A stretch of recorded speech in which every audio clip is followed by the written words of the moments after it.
Let's talk some toys in here. Hey, what's everybody doing today? It's the man child.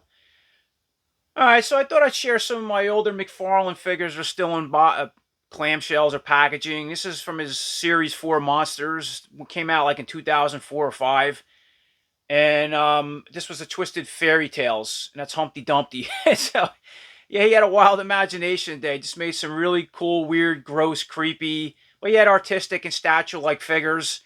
They weren't really articulated, but just over the top, weird with detail and whatnot. All right, and before we check out our Humpty Dumpty, this is just some of the artwork that comes out of the his package, the one side of it. I'll get to the other later on, but I just wanted to give everybody a warning that this stuff is kind of gross, graphic. It might be offensive to some people. So if you're not into that kind of thing, or you're gonna get upset, I just turn off the video now. Don't watch it. The stuff was sold in places like GameStop in a day in certain stores, but I'm just gonna give you a warning. So we got Humpty Dumpty out of the package. Man, what a mess. Humpty Dumpty had a great fall, and all the king's horses and all the kings. Yeah, you know what? Nobody's gonna put them back together again. Man, what were you doing up there, Humpty? Holy cow! Yeah, it looks like the way I feel a lot of days. But anyway, look at the detail on that. It's just disgusting. Now, all it is, what's cool with this guy, it just plugs in. All right, I'll separate this if I can. So you get a piece of concrete wall, got the rebarb sticking up.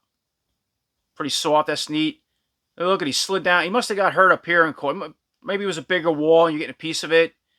Because a lot of the problems started up here. Or maybe he hung up on a rebarb. Well, look, he's like egg looking. Just as goo. Oh, wait, look. There's bullet holes, too. He got shot at. Ah, all right. I'm putting it together. They shot him off the wall and he slid down. But, so you get that. And let's bring in poor Humpty here. So he's got, look at that. He's got his little hat on. Now, that don't spin. It's just kind of glued there. The hat's sculpted on. He's very squinty in the eye. You can see some detail in the eyes, but he's probably in a lot of pain.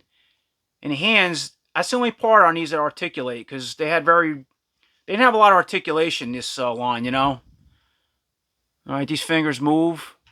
Check that out. Look, he's all busted open. And try to put that back in there. Nope. Yeah, wow. He's little worms all over. Look at these worms and the centipedes and stuff coming out of him. He's been sitting so long. Wow. Look at the detail on that. Little guts coming out over there. He's got a little snake. Yeah, he's rotting away. Got some gangrene and rigor mortis going. That's the back, it's just flat. So it's meant to plug up against the wall, but really wild detail, man. Just over the top disgusting, but yet it's something you just can't seem to look away. And here we are. We got him plugged in again to the wall, and that's about it. Not a lot to say on him. Really creepy. Just over the top gross, but yeah, the detail is like, who thinks this stuff up? You don't see stuff like this today. Probably because everybody's grossed out by it. Everybody wants Superman, Batman, and He-Man. That's what I want, He-Man. But yeah, really cool. Now he does come with, I'm gonna bring something in here for a second. And this was just a closer look at the art and all the figures out. And I have all there's 6 of them. I have all 6. Kind of just going over to. Yeah, obviously, it's a twisted thought on, your iconic fairy tale characters as a kid we grew up with, right?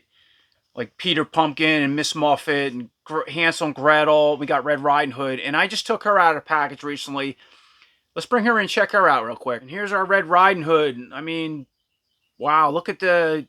I'm so intrigued by looking at it, but yeah, it's just gross, Well, what were we thinking at the time? It's just so unique, but it puts a different spin instead of the big bad wolf. What big eyes you have in that whole story, and ain't grandmom. But look at the detail if you bring in. So these are just 2 different pieces again. It's genius how you don't need like figure stands. They kind of hold themselves up. They can be separate or together. And her arms do articulate, at least this one. And I think the hands move a little bit. Maybe the waist, no. But if you bring the wolf in, closer look. Look at that. Looks like something between the thing and, yeah, wolf that was gutted. Look at the detail on that. And I guess she cut him open because there's Grandma in the bottom or whoever he ate on her way to Grandma's house. Oh, my God. Unreal. And we got our Red Riding Hood, right? Innocent Red Riding Hood. Go to Grandma's house. She's got some bondage. Look at that. Okay, the hood comes back. She's got some bondage stuff going on there, I guess. Spikes. I don't know what. I think she was on her way to a different party, but she stopped at Grandma's and she discovered the wolf ate Grandma. She's got the knife behind the back. It cut the wolf open. I don't know if this arm... Oh, yeah, it does move and articulate. Spins in and out. Okay, and so does the hand. That's her knife. Check out her boots and her cape. Jesus. And I'll bring one more in, right? Check her out. This was the one of the three I took out of package. We got little Miss Muffet, right? Sat on her tuffet, eating her curds and whey. Yeah, and a spider. Yeah, that whole thing. I mean, look at this. What? Look at the size of the spider. And another one. Why was she in bondage? What was Miss Muffet doing? Where was she going? I would think this stuff up. So, bringing Miss Muffet in for a closer look. Yeah, we got that giant spider. I mean, that alone. Now, that does separate. There are pegs. You can pull this off. I had a heart. There it goes. Kind of. So, he just pulls out like that. All right, but look at all that detail. Just, and the legs do articulate move, but, you know, it's one of them things. So, I had to silicone it because they're aggravating and they fall out. So, I just put a little silicone and it keeps them in, but you could move them around. I mean, this alone, a spider, you could use in other figure collections, your Spawn, your whatever you want to mix it in with. Just because of the detailing, aesthetics on it. That's incredible. Then we got our Miss Muffet. Again, that's her curbs and whey. That's pretty cool. And that plugs into her shoulder. That's what you put on. And she was on a stool. That fell off. That also has a little peg that plugs in. I think her leg articulates. Yeah, these two. All right, this one does too. And the arms a little bit. That's about it. And her head moves back and forth. So very, you know, not a lot of articulation. They weren't meant to. They're more pre-posed. But, I mean, yeah, I guess she was going to an S&M party or something. I don't know where she was headed, what she was doing. Or maybe that's just how she dresses, and the spider came along and ruined her day. Well, yeah, that's Little Miss Muffet. So, pretty creepy, man. Okay, so that's my gross show and tell for today for some of the older Mcfarlane Twisted Fairy Tales or his Monster series. Yeah, he really made some cool stuff in a day. Really wild. Again, you can get this stuff on eBay. It's just, you got to look for a good deal if you like this kind of statue stuff or into creepy things. So, thanks for watching. I hope everybody's doing great. And until next time, take care.